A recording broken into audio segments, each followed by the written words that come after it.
منہاج القرآن گونساویل مرکز میں سید الشہداء امام حسین علیہ السلام اور شہداء کربلا کی یاد میں عظیم الشان پروگرام کا اہتمام کیا گیا۔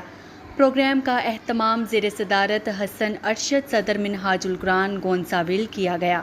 طاہر عباس قرائیہ جنرل سیکرٹری منہاج القرآن انٹرنیشنل فرانس اور راحیل عابد فاضل منہاج یونیورسٹی لاہور نے نقابت کے ساتھ ساتھ منقبت آل رسول پر اشعار پیش کیے۔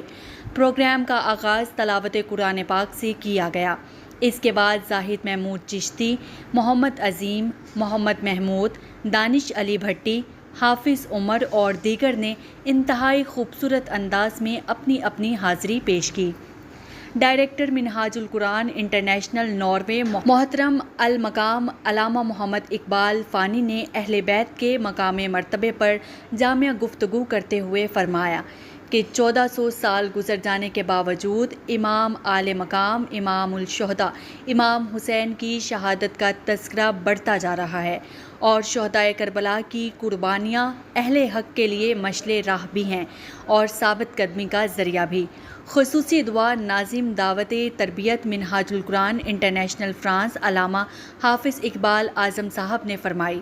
محفل میں ذیلی تنظیم کرائی، سارسل کلیشی صوبہ پونتو کومبو اور مرکزی ذمہ داران نے بھی بھرپور شرکت کی۔